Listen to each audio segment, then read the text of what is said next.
छबिराणी हत्याकांड नारी प्रति कुंठित मनोभाव और नकली सम्मान को उजागर करुथिबा एक सत्य घटना। 1980 मसीहा अक्टोबर मास 3 तारिख संध्या हम प्राय 7:30 क्या किसी न जनाई बिरिड़ी गाँ छाड़ी चली जावाक बाहरिले छबिराणी और स्वामी नवकिशोर सांगरे थाए गोटे छोट शिशुपुत्र। गाँ शेष मुंडरे दुई धार होई बही जाउथाय बिलुआ खाई नई आम देवी नदीर उपर भाग। गोटे धार पारी हेला परे सेमानकु लागिला सते जेमिति किछि लोक तांकु पछरु गोड़ाउछंती। जोर दौड़ाकू चेष्टा कले स्वामी और स्त्री। नवकिशोर पुओ को काखेई थांती नई बालरे दौड़ी दौड़ी बहु कष्ट होइतबारु क्लांत होई तळे पड़ीगले छबिराणी। खाली कहूथांती मो पुओ को बंचाओ, पुओ को नहीं तमे एठारु चली जाओ। किंतु रक्त पिपासुंक हातरे स्त्री को एकुटिया छाड़ी चली जावाकू मन बळु नथिला नवकिशोरंकर। किंतु पुओर जीवन को रक्षा करने जाई पछरु देखि देखि आगकू जीवाकू बाध्य हेले। से एक बुदामूले लुचि गले। सेठी से जहाँ देखिले ताहा अकल्पनीय। चोरा मद बेपारी वीर माणिया, बाबाजी माणिया और ब्लॉक कांग्रेस सभापति दिवाकर नायक प्रमुख घेरी रही थांती छबिराणी को। छवि तांकू काकुति मिनती होई छाड़ी देबाकू अनुरोध करुथांती।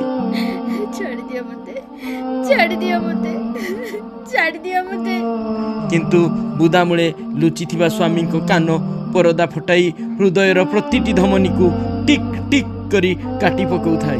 से पुणी छबिराणी को पाखकू जाई पारु नथांती कारण पाखरे छोट पिलाटीए थाए।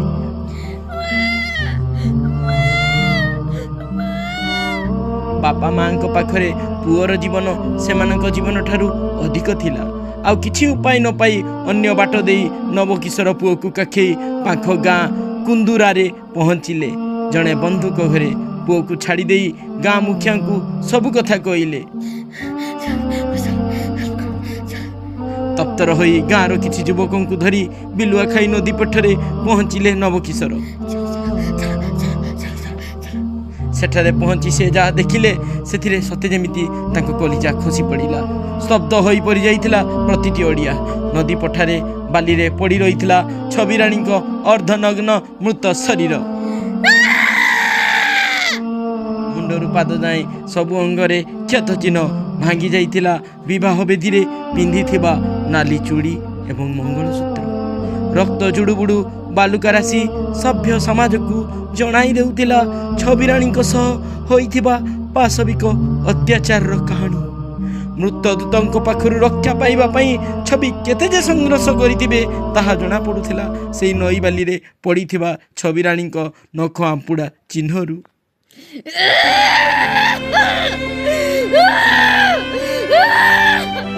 बाली रे ही थिला तार एकमात्र सहारा। रक्त पिपासुंक निकट रक्षा पाइबा पई असहाय महिला छवि सेई बालीर साहाय्य नेउथिले।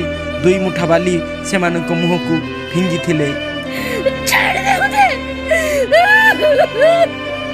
दुई धार होई बही जाउथला बिलुआ खाई सेई नई नथिला थिला छबिराणीर आखिर लुह। बही जाउथबा दुई धार लुह तार मृत देखी देखी स्पष्ट बारी हेउथला छबिराणी गणदुष्कर्म और हत्यार शिकार होइछंती।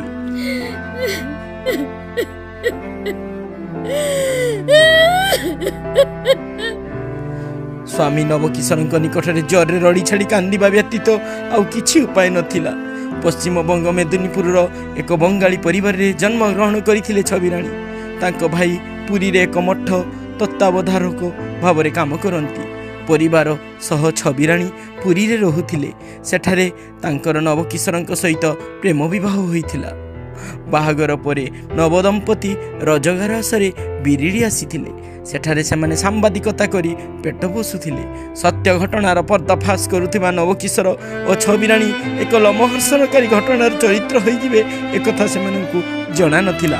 मद माफिया सार दुर्नीतिकारी और कांग्रेस को जिने तांकर षड़यंत्रर शिकार हेबाकू पड़िथिला छबिराणी को। सत्यर उन्मोचन करू करू निजे एक अप्रीतिकर सत्य होई रहीगले छबिराणी।